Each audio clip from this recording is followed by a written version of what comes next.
Revolução ou bolha? A inteligência artificial está inflando as bolsas. Mas até quando vai o gás?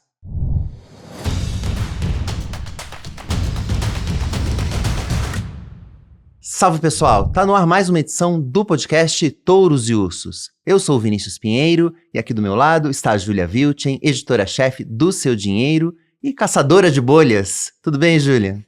Olá, Vini, tudo bem? Olá a todos os que estão nos ouvindo, nos assistindo. Vamos aí falar desse tema que, sempre aumenta as emoções, infla as emoções aí do mercado. Todo momento de alta das bolsas, vem esse questionamento sobre bolhas. E para o programa de hoje a gente inflou até a bancada. Temos dois convidados aqui no Touros e Ursos desta edição.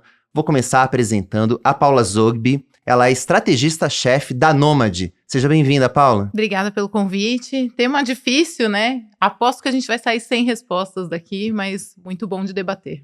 Sem dúvida nenhuma. Bom, e do lado da Paula tá o Enzo Pacheco, que faz tempo que não aparece aqui no podcast. Ele é analista da Empíricos, especializado em ações internacionais. Bem-vindo, Enzo. Fala, Vini. Fala, Júlia. Um prazer estar aqui.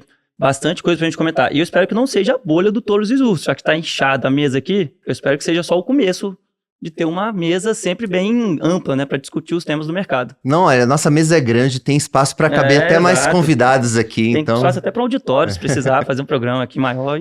Vamos fazer a Touros e Ursos ao vivo. O que você acha, você que está acompanhando a gente? Já peço para você curtir esse episódio e seguir o canal do Seu Dinheiro. Assim você ajuda o YouTube a ampliar a nossa audiência e sem o risco de bolha. Bom, vamos começar aqui. Acho que sempre é importante dar um pequeno contexto para as pessoas que estão acompanhando a gente, porque quando a gente fala de bolha, a gente está falando principalmente do mercado americano. A Bolsa norte-americana passa por um dos seus ciclos de valorização mais longos da história. Estamos falando aí de mais de 15 anos de alta, se a gente pegar ali as mínimas de 2009, logo depois do estouro de outra bolha, que foi a da crise do subprime, a gente está falando de uma multiplicação de 10 vezes do S&P 500, que é o principal índice da Bolsa norte-americana. E a gente teve aí uma série de fatores que provocaram essa valorização. Estamos falando ali dos estímulos, que foram dados pelos governos depois da crise financeira. E também a gente teve uma série de evoluções ou revoluções tecnológicas, e a mais recente é a da inteligência artificial.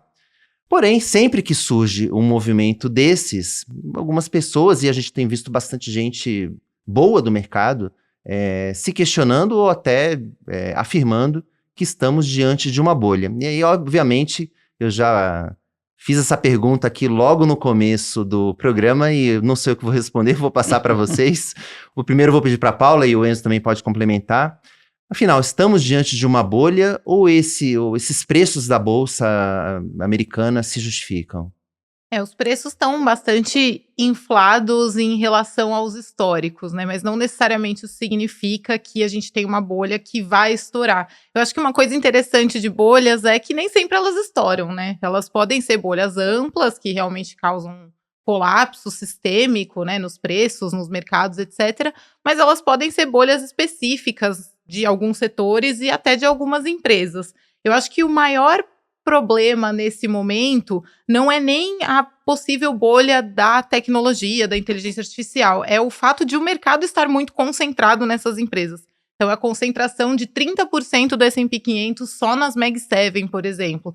Isso causa um pouco mais de medo de, eventualmente, essa tese se provar um pouco exagerada. Mas eu acho que existem alguns exageros nos preços, sim. Quando a gente olha a PI dessas empresas, eles estão mais altos do que a média dos últimos 5, dos últimos 10 anos, ao mesmo tempo em que são empresas muito sólidas, São companhias que estão entregando resultados, que têm um fluxo de caixa bastante estável, bastante saudável. Então, mesmo que tenha algum inchaço dos preços, eu não vejo um potencial de estouro como aconteceu em 2008, por exemplo. Eu vejo alguns valuations mais esticados do que outros, companhias que nem geram lucro ainda, que tem ali 500 vezes receita de valor de mercado, algumas delas nem fizeram IPO ainda, enfim. A Palantir, né, que gera lucro, mas está 400 vezes PI ali. Então, tem algumas empresas muito mais caras do que outras. A Meta, por exemplo, está perto de 30 vezes.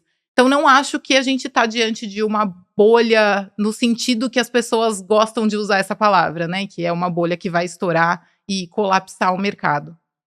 Não, eu concordo com a Paula, eu acho que é importante quando a gente fala de bolha, essa desconexão, acho que principal, do preço da ação com os fundamentos das companhias.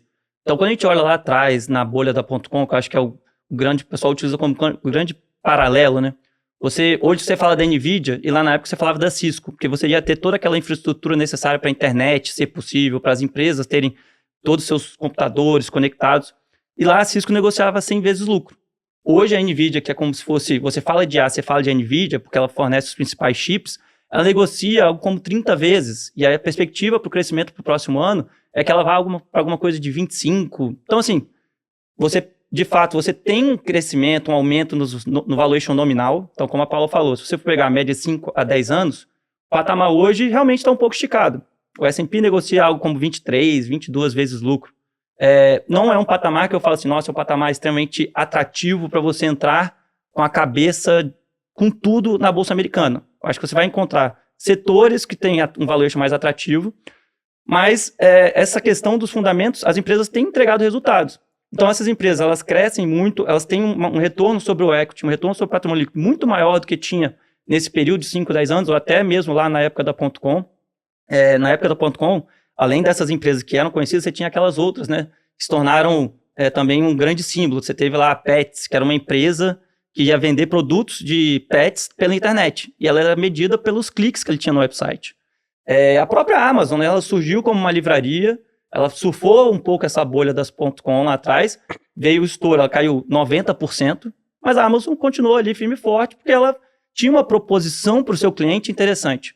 Então, assim, eu não acho que a gente está, de fato, num momento de bolha. Eu acho que tem que ter esse cuidado que a Paula falou da diversificação. Se você for pegar 30%, é muito, mas comparado com o histórico também, teve alguns outros momentos que não foram de bolhas, você tinha uma concentração muito maior. Mas eu acho que o investidor, quando ele fala lá para fora, até pela quantidade de opções que ele tem, não só ações como ETFs, acho que diversos produtos que permitem uma diversificação para você não correr tanto risco de você só investir hoje em tecnologia. Eu acho que esse é um grande problema que a gente vê no mercado, né? A gente fica falando aqui de IA, tecnologia, as pessoas só querem comprar essas ações no mercado americano. Sendo que você tem empresas muito boas em outros setores que têm um valor atrativo e que permite você ter essa exposição diversificada, não só a economia americana, como a economia global, né? Então, assim, eu não acho que a gente está num momento de bolha, mas um momento de atenção por causa dos valuations altos. Você mencionou aí a bolha das .com lá nos anos 2000, né? E quais são as semelhanças e diferenças para o nosso espectador entender do que a gente está vivendo hoje com aquele momento? Porque volta e meia surge na mídia algum tipo de comparação desses dois momentos históricos. Enfim, uma concentração em ações de tecnologia, e tecnologia é um setor muito difícil de precificar, né? Porque o lucro pode escalar muito rapidamente, então fica difícil um pouco, principalmente para o investidor comum, diferenciar, assim, se aquele valuation esticado se justifica ou se é um exagero, é uma loucura. Nossa, essa empresa... Porque depois do estouro da bolha fica meio óbvio. Sim. Nossa, essa empresa, claro que não ia, né, que não valia tudo isso. Então, assim, quais as semelhanças e diferenças desses dois momentos? Olha, eu acho que quando a gente fala de semelhança, então, se você for pegar, a gente fala da bolha.com, as pessoas pensam muito ali na 98, 99, 2000. Mas se você for analisar, o movimento da Bolsa Americana começou antes, já começou desde 95. Então você já tinha uma percepção ali atrás de alguns players de tecnologia. Então, se você for pegar, a gente falou aqui, né, 2 anos seguidos de alta de 20% da Bolsa Americana. No final da década de 90, você teve 5 anos com alta de pelo menos 20%. Então foi 95, 96, 97, 98, 99, e aí você teve o estouro em 2000. Lá atrás você tinha essas empresas, e aí, tipo assim, eu acho que uma grande diferença que eu vejo, a tecnologia lá era algo muito incipiente para a pessoa comum. Até as grandes empresas não tinham tanta tecnologia assim. Então você se questionava, putz, como é que a gente vai conseguir utilizar isso no dia a dia das pessoas? Tipo, você não conseguia ver um uso propriamente dito claro na hora. Isso que a gente fala, assim, quando você tem uma revolução tecnológica, é muito difícil você imaginar como vão ser os próximos anos. Eu acho que, mais até do que a bolha.com, se você for pegar ali depois dos anos 2000, quando teve o advento do smartphone, a Apple veio, né? Não, vou aqui colocar um aparelho na mão de todo mundo, e a gente fica pensando assim, beleza, quem é que vai comprar? Mas o que teve de produto e serviço que surgiu depois disso? Então, foi por causa do smartphone que você teve o surgimento das redes sociais, você teve o surgimento do Uber, porque agora você tem um GPS na mão, você consegue conectar uma pessoa que está com um carro, que não tem ninguém nele, quer utilizar ele de alguma forma, vou colocar essa pessoa aqui no aplicativo. Então, assim, você tinha uma dificuldade, acho que muito grande, de você ter uma noção clara de como as pessoas iriam utilizar a internet no seu dia a dia. Você tinha aquela dúvida, não, as pessoas não vão ter computador em casa. Depois a gente foi ver, né? Anos depois, todo mundo tinha computador em casa.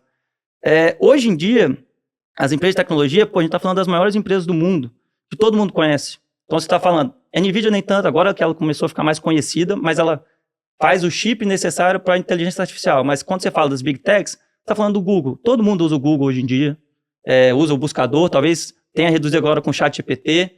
Todo mundo que trabalha provavelmente tem contato com o produto da Microsoft.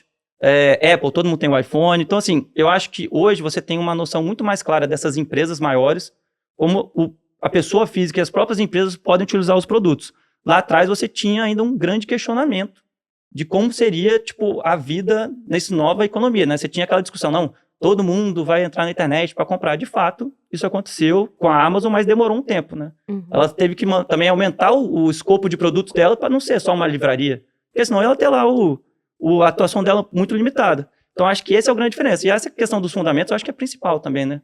Você tem uma empresa que negocia 100 vezes lucro ou 200 vezes lucro, como a Paula falou, isso demanda que a empresa entregue crescimento recorrentemente muito acima do mercado. E qualquer anúncio que venha um pouquinho abaixo, a empresa ela pode postar um ótimo resultado, crescer o lucro 100%, mas se o mercado está esperando que ela cresça a 150%, a ação pode cair 10%, 20% num dia só. Isso no mercado americano acho que é muito normal. A gente vê diversas empresas negociando a valuations muito altos que entregam resultado e mesmo assim você vê a ação caindo. Hoje você teve o caso da CoreWeave. Ela é uma empresa que ela é muito ligada à NVIDIA porque ela oferece a infraestrutura para empresas que querem utilizar os modelos de inteligência artificial. É o data center, né? Ela entregou um resultado, crescimento de receita, lucro acima de 100%, a ação estava caindo 10% porque ela anunciou que o guidance dela para o próximo trimestre vai vir um pouquinho abaixo do que o mercado esperava. Então, assim, acho que essa questão de você ter essa noção clara de como você vai utilizar os produtos, hoje você tem uma noção um pouco melhor das maiores empresas. Eu acho que tem também uma certa dúvida em relação como as empresas, como as pessoas vão usar a IA propriamente dito, mas você já tem empresas que oferecem produtos para a pessoa física, e esse descolamento, né, dos fundamentos eu acho que é muito relevante em relação ao final da década de 90. Uhum. Agora, passando para o cenário macro, vou te perguntar, Paula, a gente tem um início ali de um ciclo de corte de juros lá nos Estados Unidos. Na tua opinião, ainda não está certo para dezembro, o Powell deu uma assustada no mercado quando disse que não estava garantido um corte, mas de qualquer maneira o mercado está dando ali que a gente vai ter um ciclo que a gente não vai parar agora. Você acredita que esse movimento de juros nos Estados Unidos pode ajudar a sustentar esse ciclo de alta, esse bull market da Bolsa Americana? Sim, esse é outro ponto de sensibilidade, né? O Enzo mencionou os resultados, né? Que são empresas que são muito sensíveis a resultados um pouquinho fora do que o mercado precificava. E esse meio, né? Essa questão dos juros é outro ponto de muita sensibilidade. O mercado também caiu muito forte todas as vezes que se questionou esse ciclo de cortes de juros. Então, o mercado está realmente precificando muito que os juros continuam caindo. O Jerome Powell, inclusive, falou, não sei de onde o mercado tirou toda essa certeza, né? A gente está chegando nessa resolução do shutdown, né, para ter os dados ali de emprego, os dados de inflação mais confiáveis divulgados. Provavelmente os dados de outubro não vão ser tão confiáveis assim, porque o governo não estava trabalhando para coleta e análise desses dados ao longo do mês de outubro inteiro. E o Powell, né, e o Fed, o FONC, de maneira geral, está muito dependente desses dados para definir se vai ou não cortar os juros na velocidade que o mercado espera. Como a Júlia mencionou, são empresas que têm muito da sua expectativa no futuro, então o custo de capital estar elevado por mais tempo afeta bastante essas companhias, mesmo que elas sejam sólidas, né? Microsoft há 30 anos está entre as 10 melhores performances do mercado, né? Tem um colunista do Financial Times que eu gosto de citar, que ele fala que quando o mundo acabar e só tiver baratas, elas vão estar usando o Microsoft Teams lá para se comunicar. É uma empresa muito sólida, muito antiga, mas mesmo assim, boa parte da precificação dela depende ali desse investimento em inteligência artificial, que ela tem feito como todas as outras pares, né, todas as outras desse setor. A expectativa é de gastos de 600 bilhões de dólares em inteligência artificial no ano que vem, que é uma coisa que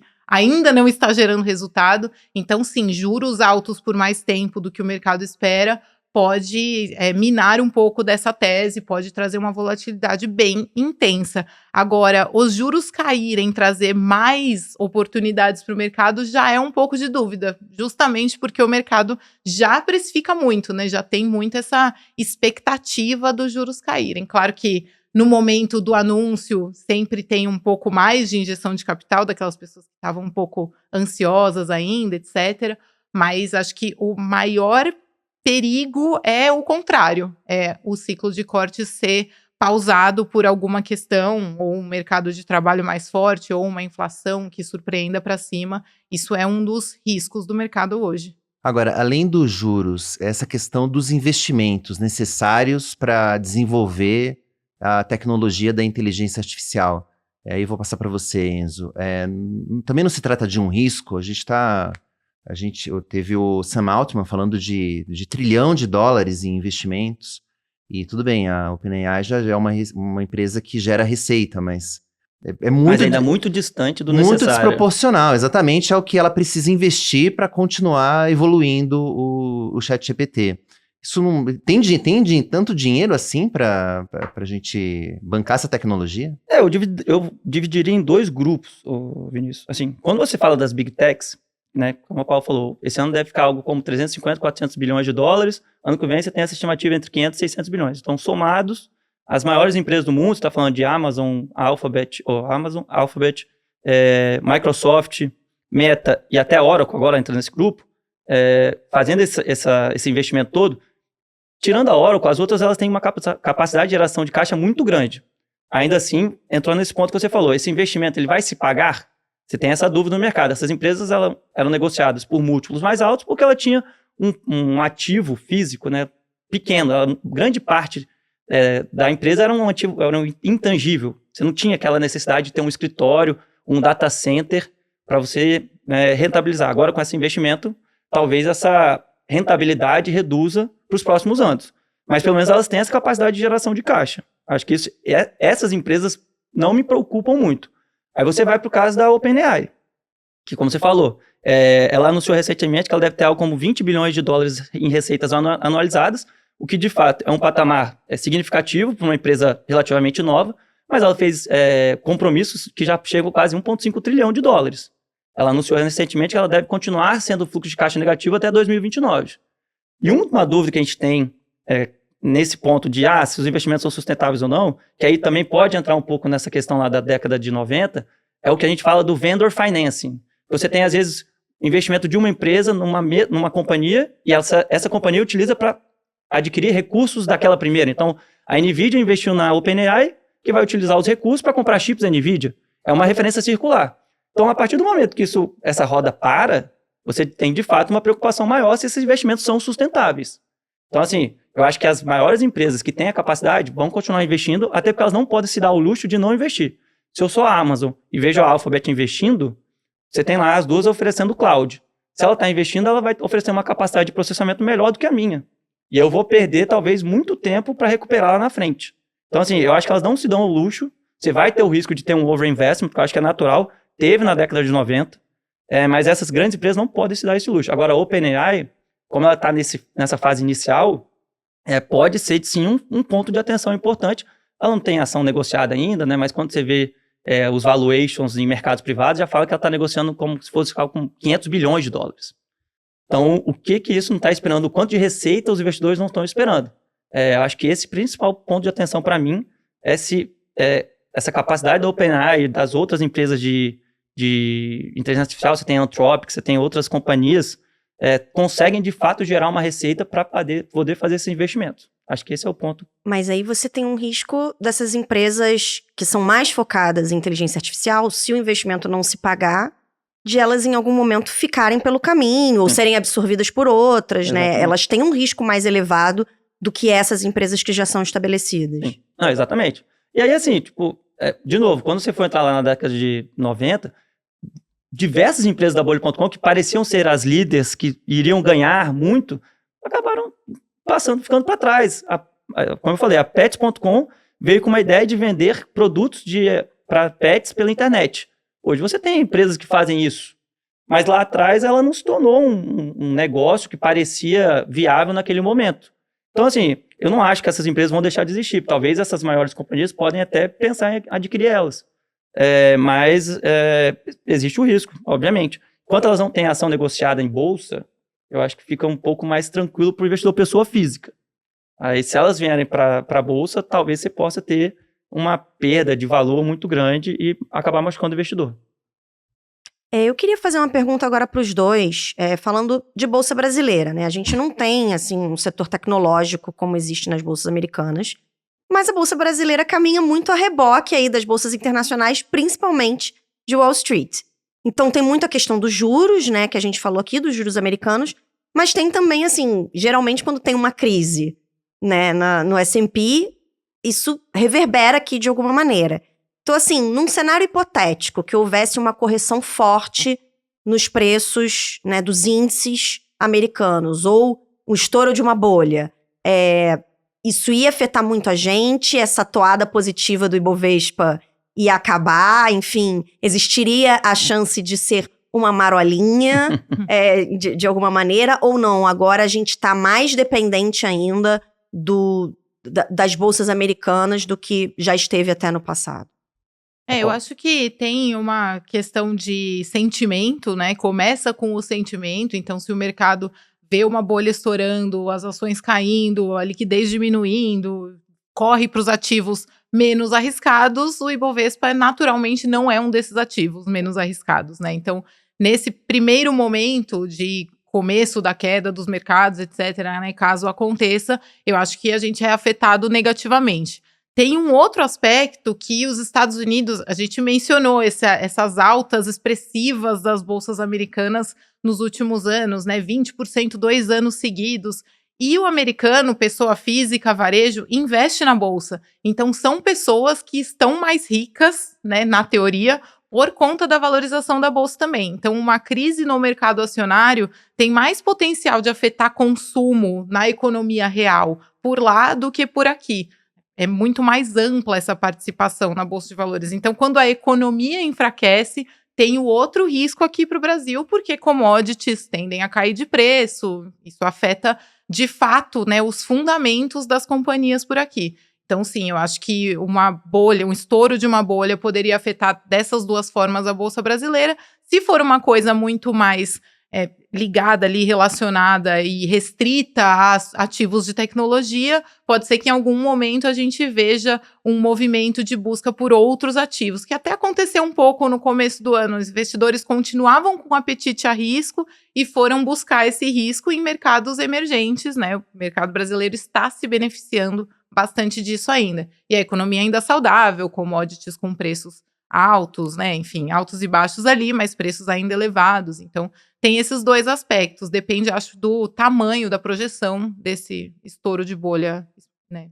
Na teoria.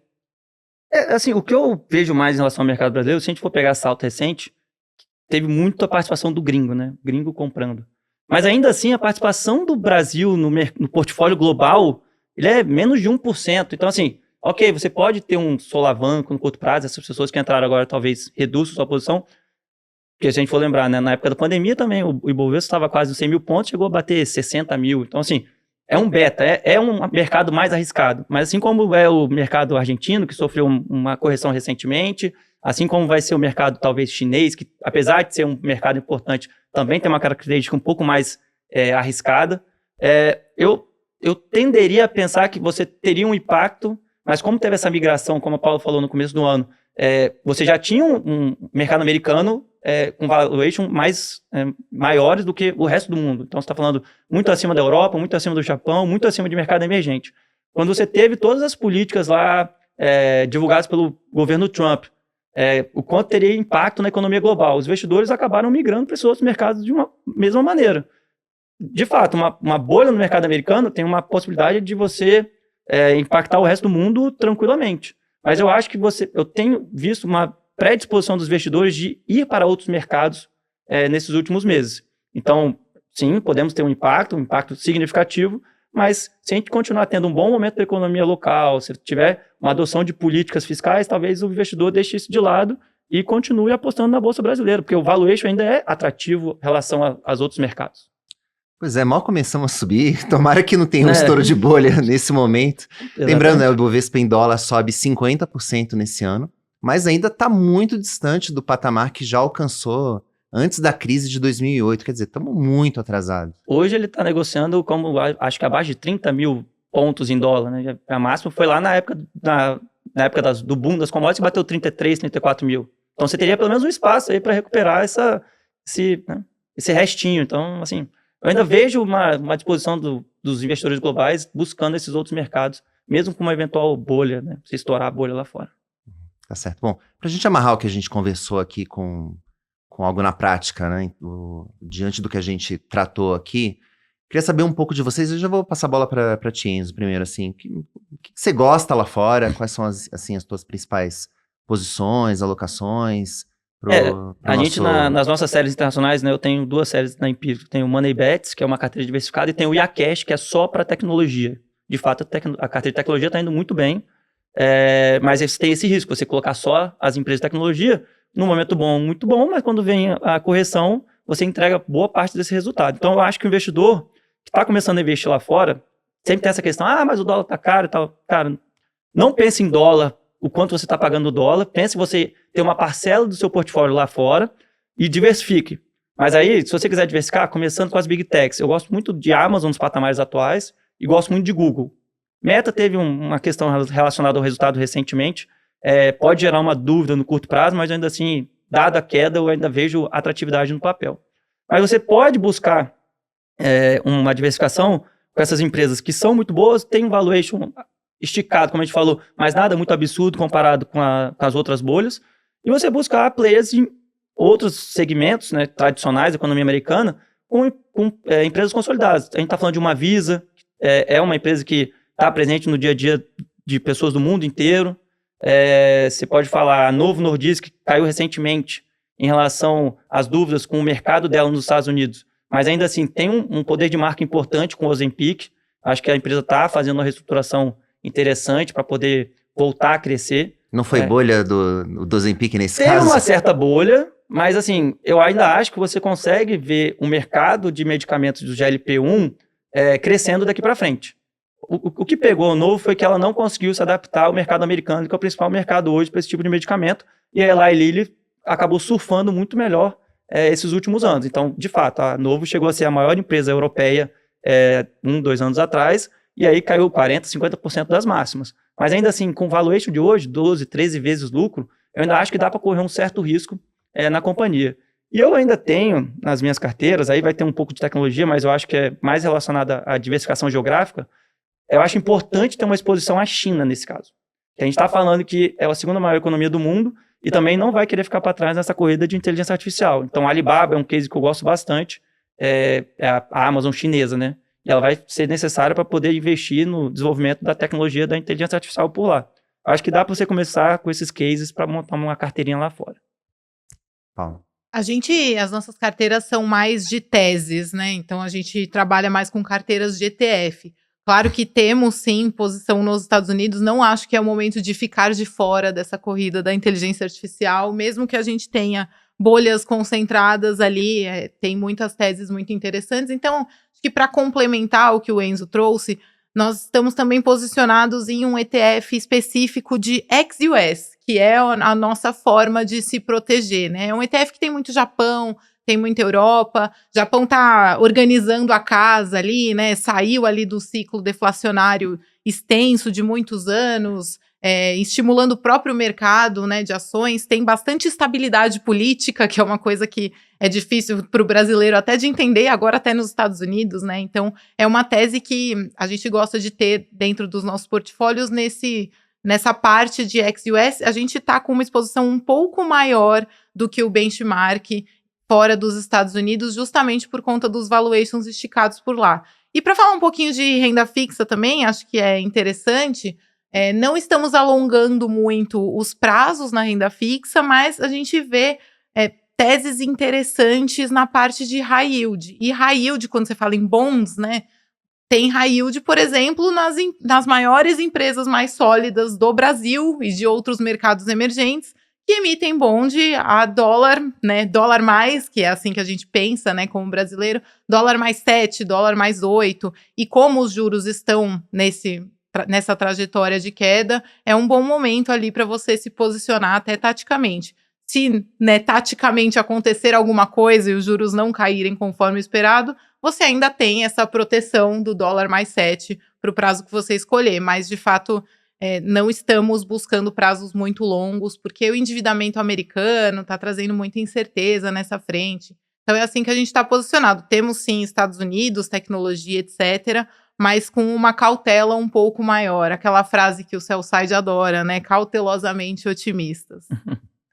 Tá certo. Bom, com isso a gente pode passar para o bloco dos touros e dos ursos. Para você que está chegando agora, os touros são os nossos destaques positivos, aqueles que estão em alta, com ou sem bolha, e os ursos são aqueles que não estão passando por um bom momento, talvez a bolha já tenha estourado nesse caso, lembrando que o touro de hoje pode ser o urso de amanhã e vice-versa, a gente vê isso a todo momento no mercado. E a gente começa pelos ursos, e vou passar a bola para a Júlia aqui, mandar aqui para quem você vai dar o seu urso, Júlia. O meu urso da semana, eu acho que é o grande urso do mercado, né? Nessa semana, vai para a Oi, que teve finalmente, né, assim, como já se esperava, sua falência decretada aí na última segunda-feira por uma juíza do Rio de Janeiro. Foi um caso até diferente, né? Porque a empresa passou por 2 recuperações judiciais, teve a maior recuperação judicial da história, né? Com uma dívida de 65 bilhões de reais. E na sua segunda recuperação judicial, pediu mais uma proteção contra credores, porque não estava conseguindo pagar as suas despesas do dia a dia, as despesas que estavam fora, né, dessa RJ. E aí, em vez de um credor pedir a falência da empresa, quem primeiro pediu a intervenção, né, dissolveu o conselho e depois pediu a falência foi a própria justiça, algo que foi inédito aí, mas que é permitido pela lei brasileira, porque houve um entendimento de que, bem, se você não consegue pagar nem aquilo que você precisa para funcionar no dia a dia, realmente é um negócio inviável, né?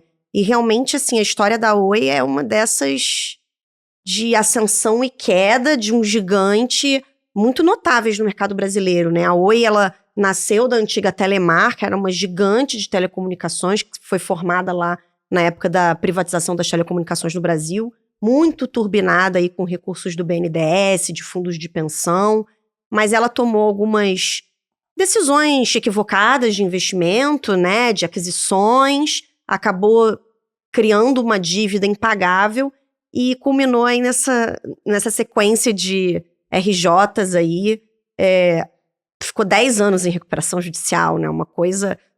Tudo foi muito grandioso, né? A dívida imensa, o tempo de RJ, enfim, é realmente uma história de fracasso retumbante aí no mercado brasileiro, infelizmente, mas já era uma tragédia anunciada, então acho que é o grande urso aí da semana, vai para a Oi. A Oi é uma das antigas campeãs nacionais. Exatamente. Quando eu comecei a cobrir mercados, a Telemar, as ações da Telemar, elas eram o maior papel do Ibovespa. Eram a principal ação, a ação com maior peso. Não era a maior empresa, né? Porque o Ibovespa tem uma metodologia de cálculo diferente, mas as ações eram muito líquidas e isso garantia ali para a Telemar a posição de maior ação do Ibovespa. E agora a gente enxergar a empresa falindo e, enfim, com uma posição com valor de mercado de menos de 100 milhões de reais na bolsa, assim, realmente... É a história que a gente aqui como jornalista acompanhou. Mas, Paula, deixa eu passar para você. Para quem você vai mandar o seu urso aqui da edição? Não é um urso porque eu acho que é ruim isso, mas é um urso no sentido de que eu não confio tanto assim, que é o fim do shutdown nos Estados Unidos. A gente chegou a esse acordo super frágil, numa polarização enorme na política americana, né? O Senado ali passou, provavelmente vai passar no Congresso inteiro, Trump provavelmente vai passar também, claro.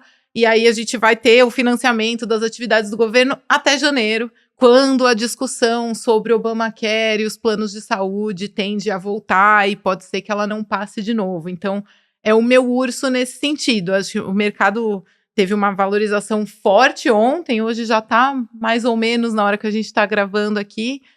Acho que não dá para confiar muito que essa situação foi resolvida. Mas um sinal de que o mercado está numa fase positiva é que quando houve o shutdown, os mercados não se abalaram, e agora que chegou-se, ou está tentando se chegar a um acordo para acabar, as bolsas subiram, subir, né? Então, impressionante. Vou subir de volta aquilo que eu não caí, né? Pois é.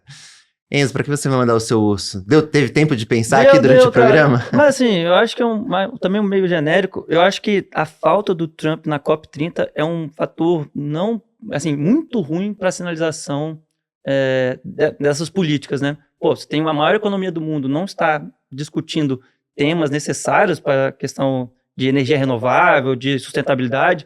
Eu acho que a sinalização é muito ruim. Mas ele, historicamente, ele não acredita nisso, né? Ele acha que é uma grande farsa. Então, assim, mas eu imaginava que ele poderia mandar pelo menos uma delegação para ter uma discussão ali um pouco mais franca e aberta. Então, eu acho que... Nem que fosse para discordar. Exato.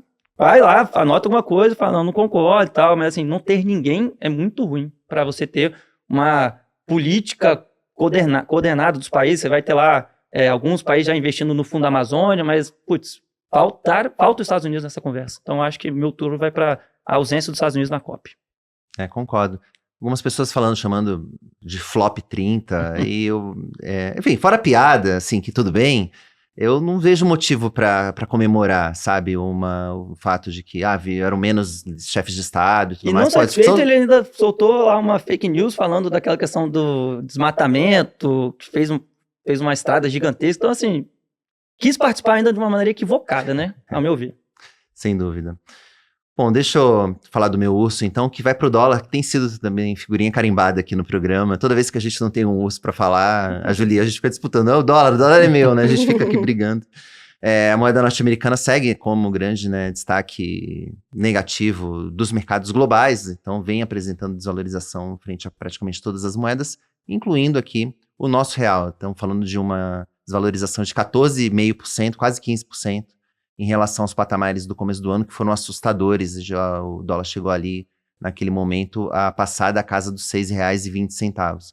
Agora, no momento que a gente está gravando aqui, a cotação está ali na casa dos R$ 5,30, estava escorregando um pouco abaixo disso. A gente nunca sabe como é que vai fechar.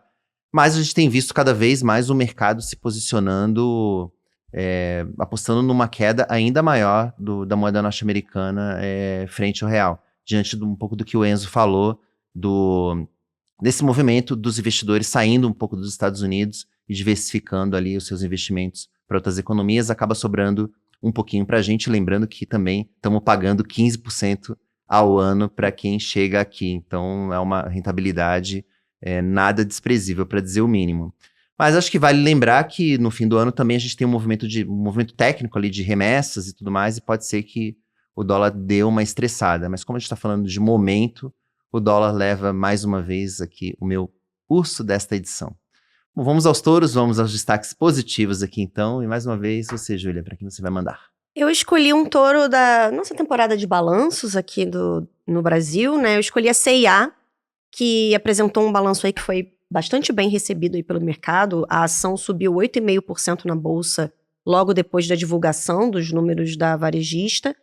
E ela é também um dos touros do ano, né? A ação já se valoriza aí por volta de 123% em 2025.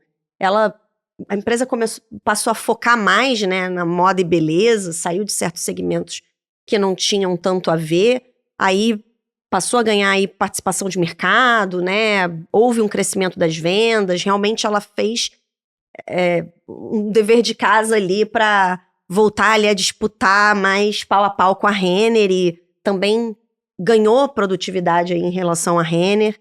Então, os números do terceiro trimestre refletiram isso. E com isso, a ação respondeu aí positivamente. Por isso, eu vou escolher aqui a CIA como touro da semana, Vini. O Seu Dinheiro publicou uma matéria, uma especial aí falando sobre a CIA, sobre como a empresa deu essa virada, está apresentando, enfim, um desempenho bem melhor do que a Renner nos últimos trimestres. E a repórter, a Ana Paula Ragazzi, entrevistou um gestor e ele disse, eu tenho uma história triste para contar. Vendi CIA a R$ 3,50. Hoje o papel tá quase 18. Então, ele já vendeu com lucro na época, que o papel chegou até a ficar abaixo disso. Então, eu acho que é um grande caso também de... Alguns, né? Existem alguns casos de multiplicação aqui de valor na Bolsa Brasileira e nos últimos anos a CIA foi um deles. Não sei se foi por causa da valorização, mas aquela lista do IBGE mostra pessoas com nome de CIA. Será que foi por causa disso? Você procura aí. C-E-A. Não sei como é que fala, mas... Bom, um pouco menos do que Enzos ali na lista do IBGE, mas... Isso tenho certeza, mas tudo bem. Tá certo. E você, Paula, para quem foi mandar o touro? O seu urso leva ao meu touro, que é ouro. O ouro já subiu muito, é um dos cases de sucesso dos últimos 2 anos também, mas tem motivos para continuar. Acho que o que a gente tratou aqui nesse podcast como um todo é um deles, né? É o receio de uma possível bolha, são os valuations esticados e uma proteção.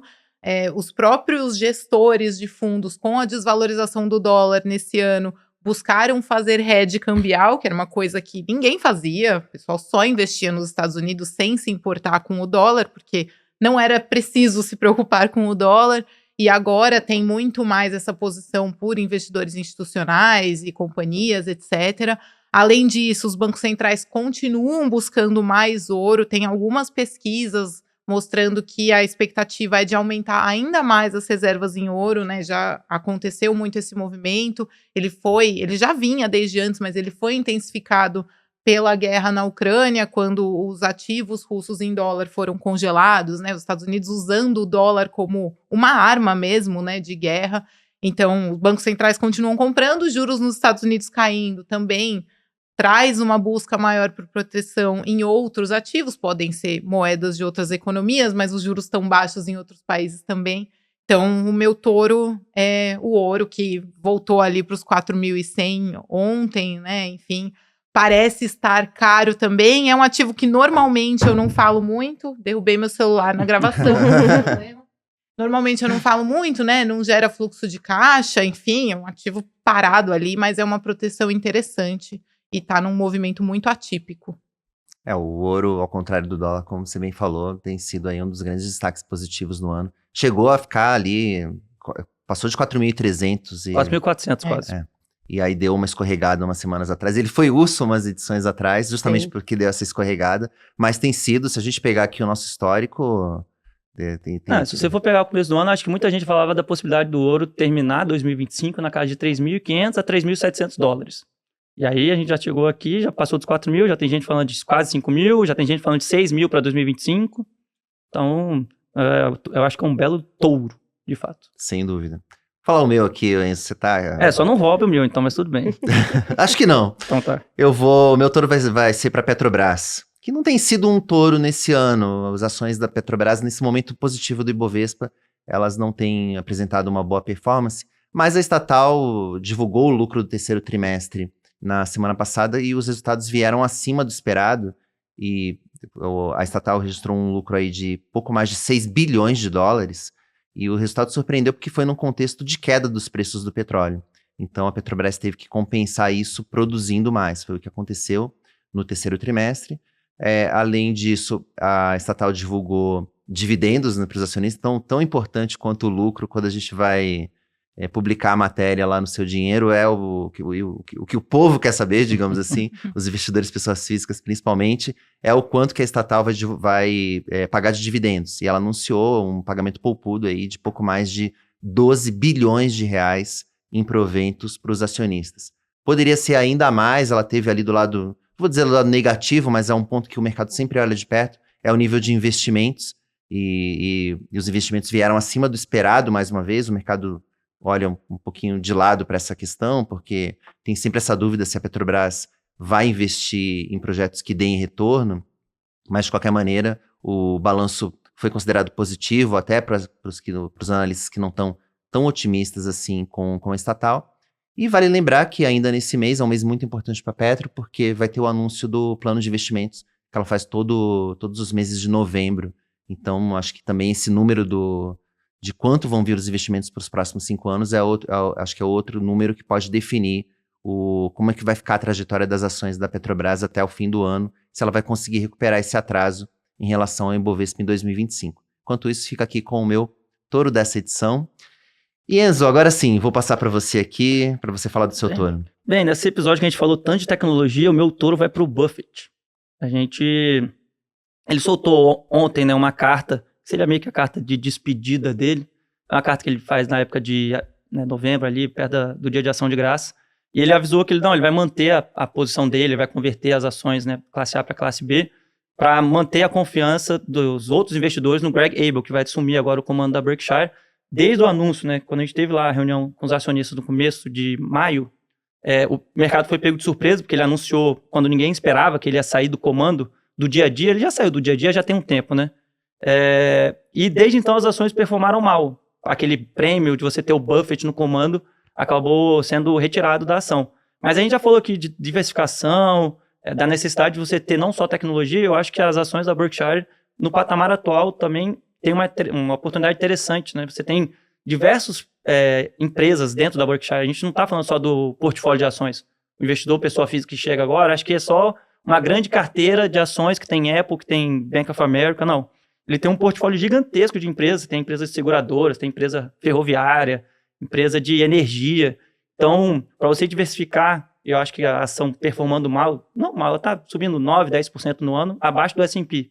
Mas eu acho que ela está muito nessa dúvida, e eu ainda acho que, assim, tem espaço para valorização, porque o Greg Abel não é um cara que chegou do nada na Berkshire, né? Ele já está lá há mais de 25 anos. Então, ele foi escolhido porque ele é o cara adequado para assumir essa nova fase da empresa. Mas o Buffett vai se manter lá como acionista, como chairman, então não acho que essa preocupação é tão grande igual o mercado parece precificar hoje. Certo. Bom, a gente termina o programa com um touro especial, enfim, algo que não está relacionado aqui aos mercados. E sei que você tem uma dica cultural, Enzo, é verdade? Sim. Eu terminei de ver, tá no HBO Max, uma série chamada The Paper, que é um spin-off do The Office. Mas já vou avisando, quem for com a expectativa que seja um novo The Office, vai se frustrar. Eu acho que nem o The Office seria The Office hoje nas condições atuais, né? E assim, foi uma primeira temporada, tem o mesmo estilo lá do mockumentary, né? Vai gravando as pessoas no dia a dia. Tem um personagem que é do The Office, que eu acho que para as pessoas que gostam vai ser interessante. Mas eu vejo um potencial importante, assim, um potencial interessante para as próximas temporadas, né? Primeira temporada ali de apresentação dos personagens, é uma série de 30 minutos por episódio, então é uma coisa bem levinha, assim. Eu acho que é interessante para quem quer buscar uma comédia tranquila para assistir. Isso é uma boa dica pra gente, porque se passa dentro de uma redação de um jornal. Exatamente, Então, acho que é interessante, né? Mostrar como é que as pessoas estão lá tentando conviver com esse mundo de internet, mídia física. Eu achei bem legal. Mas tem espaço para melhora. E talvez não ver os jornalistas na mídia americana como os vilões, né? Acho que atrapalham a trama. Exato, eu acho que eles tentaram fazer exatamente isso, essa discussão, né? Que as pessoas começaram a se tornar tão céticas em relação ao jornalismo. Eu acho que o cara falou, não, calma aí. Obviamente tem lá a sua comédia meio pastelão e tal, mas para mostrar, né? Que tem pessoas ali no dia a dia buscando informar. Então, eu acho que é interessante, assim, tem muito espaço para melhora. Mas é só uma primeira temporada, eu acho que é interessante. Tá no HBO Max. Perfeito. Bom, com isso a gente pode colocar um ponto final nessa edição do podcast Touros e Ursos. Mas quero agradecer aqui muito a presença da Paula Zogby, estrategista-chefe da Nômade. Obrigado, Paula. Eu que agradeço, foi uma ótima conversa. Contem comigo. Isso aí. Obrigado, Enzo, mais uma vez aí, por falar de cenário internacional, cenário do jornalismo, nem que seja na ficção. Exato. Valeu, sempre precisar, estamos aí. É isso aí, Júlia Viltin, até o próximo programa. Obrigada e obrigada a todos que nos acompanharam hoje. É isso aí, fique ligado no seudinheiro.com para ficar por dentro de tudo que mexe com seus investimentos. Aquele abraço.